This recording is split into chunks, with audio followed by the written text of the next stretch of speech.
Television writer and producer Genneya Barris has found much success with his work. He created the hit ABC show Blackish and popular reality competition show America's Next Top Model, as well as writing and producing numerous other hit movies.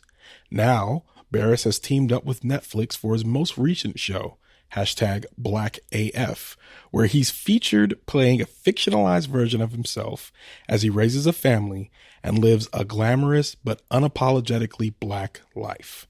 I'm Ronald Young Jr., and I'm on the couch.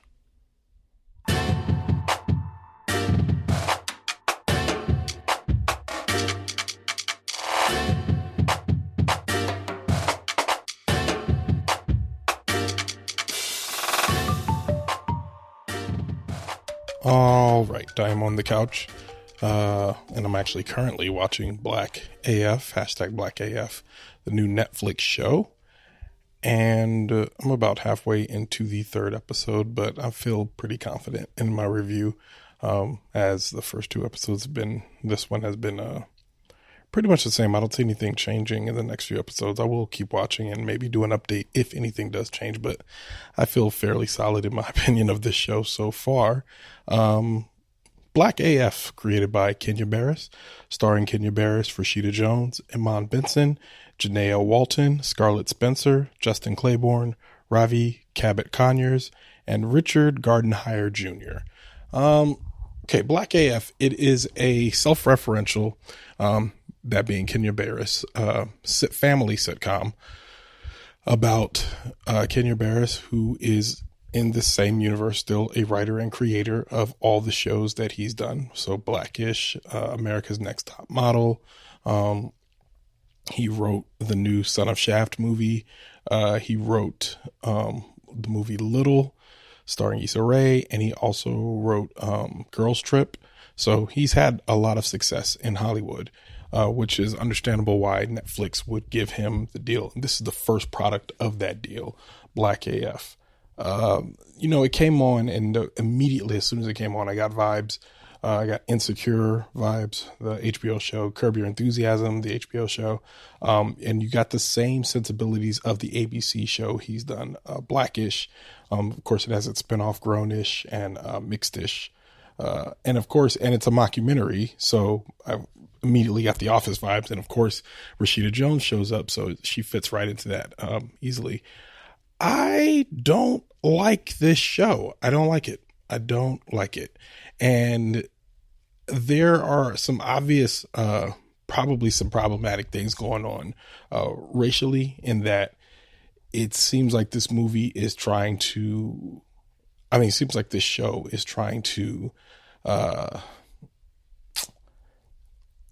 break ground that is already broken. So Blackish, when it came out, it was still on kind of the cutting edge of having these kind of new black shows that are redefining what blackness is and having a stronger commentary into the spectrum of blackness and just being black in the United States and being black generally. It was kind of I wouldn't say the tip of the spear, but it was definitely a part of the spear of this new era of black shows. So you have Atlanta, you have Insecure, of course, Blackish is self-referential there, but you have these other shows that exist and are making different comments about the black existence in the United States. I'm sure I'm missing some off the top of my head, but you have these shows that are doing the work now in a way that previous shows hadn't been before. Previous shows, and don't get me wrong, all of these shows are classic and a part of the the black catalog, if you will. So you got the Cosby Show, you got Different Strokes, you got Family Matters, you got all these other shows, the Jeffersons. You got all these other shows that were out that really gave you one aspect of the black experience, and some of them changed a little bit, but for the most part, a lot of them were in the same vein. Black people being a certain way, and you having a certain expectation of blackness, and the way blackness interacted with whiteness and with the United States. So these new shows that are coming out are giving you a fresher perspective on that. So you don't see black people always doing one thing. You see black people being very self-aware of their blackness in a way that makes them question the society around them rather than demanding the society accept them kind of as they are. Rather than expecting acceptance from society, these new shows are asking society to change, which I really appreciate that. And a lot of shows are doing that. With Black AF, I think it thinks it's doing that, and it's really not, because it's a retread of stuff we've already seen. So Netflix has a habit of, it's in this new age where it doesn't really have its original properties aren't always the greatest. Some of them are very good. Some of them are very profitable. And a lot of people talk about them, but it doesn't have a large well to draw from anymore. It doesn't have the Marvel movies. It doesn't have all that. So lately, it's been, what I've seen doing is getting these retreads of shows that already exist. So you got The Circle on Netflix, which feels a lot like Big Brother, with a twist. You got Rhythm and Flow on Netflix, which is a lot like American Idol with a twist. They're rappers. And you have Love is Blind on Netflix, which is a retread of The Bachelor, just with a twist again. So here we have Black AF, which to me feels much like a retread of Kenya Barris's own show, Blackish, on ABC, which is doing a lot of what Kenya Barris is doing in this show, which is being like kind of a long-suffering father who wants his kids to maintain their blackness and is in this house and is married to this biracial wife and raising these black kids. And in this case, they're doing it in Hollywood. And in the case of Blackish, they're not necessarily doing it in Hollywood, but you're still talking about a family that's living a black family that's living a comfortable life while still asking questions about its blackness. So in Black AF, it almost feels self-referential to the point of self-congratulatory to have like a retread of your same show on a different network, telling kind of the same jokes, but it doesn't bring anything new to the table whatsoever. And then there's the parts of the show that are just bad show making. This show needs to be edited. It's too long. And when I say that, I mean, like, I'm sure you guys are saying, well, Ronald, how can a 37-minute show be too long? Well, it's on Netflix, so they don't have to worry about commercials or anything. So there's plenty of times in the show where the joke just goes too long. It'll be a scene and you'll feel it because you'll be watching it. There's a couple times I was watching, I was like, why am I still watching this scene? Like, I already get it. You've already made the joke here. But it'll just keep going because they don't have to worry about editing. So they don't have to make it nice and tight and get you joke get you to the place. So it feels like every episode is not only an extended episode, it feels like it's an overly extended episode. The story structure is way too loose. I couldn't tell you what each episode is about. All of the titles have the phrase "because of slavery" in them, which I think they think again is some sort of like funny joke, but it doesn't do it well.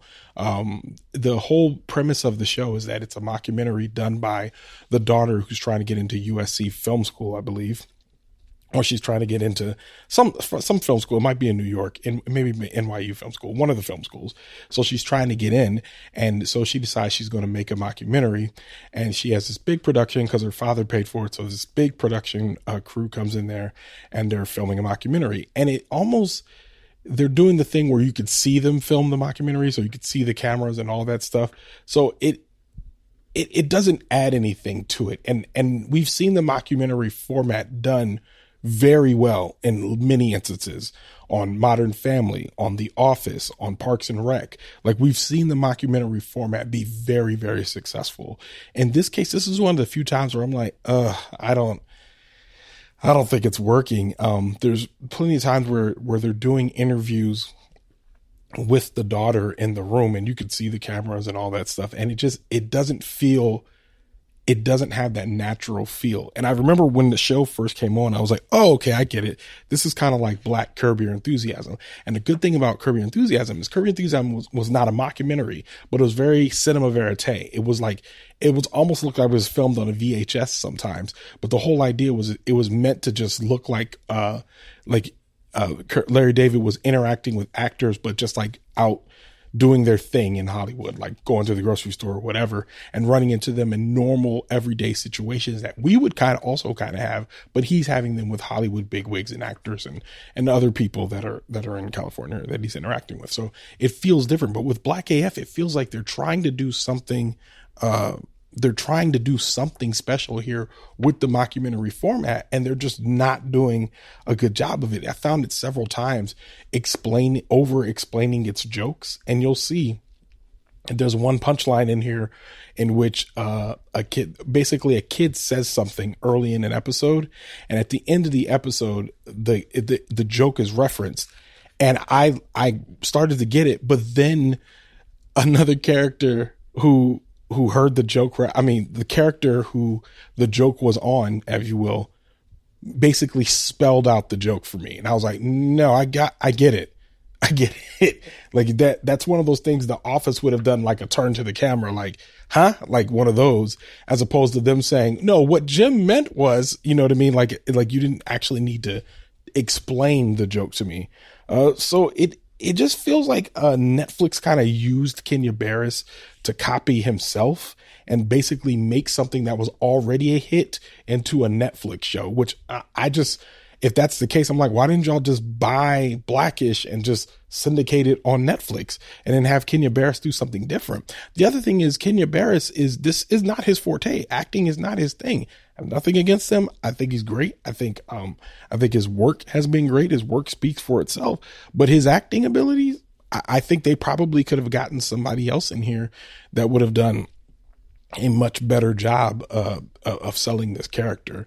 But since the character is Genneya Barris, I imagine they were like, oh, well, you could do this. So I don't know. If anything, I would say this show feels sloppy. It feels way too self-referential. And in general, I don't think it's going to be one of the ones that's going to be deemed like a classic, especially, and I don't know who the audience is especially I'm like, it might, if the audience, and that's the thing, and actually take this as a bit of a warning, because I don't know what group of Black people this is for, if you will. So I'm like, if it's for, there's groups of, and Black is not a monolith. But we all understand there's a lot of things that we as Black folks kind of have an understanding on when it comes to ourselves and each other. And if I'm looking at Black AF, I'm like, okay, is this a show for college educated Blacks? Is this a show for non-college educated Blacks, for blue collar Blacks, for white collar Blacks? Who is this? What group of Black people is this for? And I would argue that no group of Black people might be a monolith on knowing that this show was not made for Black people. I'm fairly certain that this show was made with like a wink at white people for some reason. And I feel like I'm about to say something crazy, but I feel like I'm going to get into discussions with white people about who love this show. And I'm going to have to like burst their bubble and tell them that this is an awful show. I just don't like it whatsoever. I'm going to keep watching it so I can just make sure that I'm not making anything up. I'm fairly certain it's going to be more of the same for the next few episodes. But who knows, maybe on episode 5 or something, there'll be a dramatic turn. There's only 8 episodes. So anyway, I've been rapping. So let me wrap this up.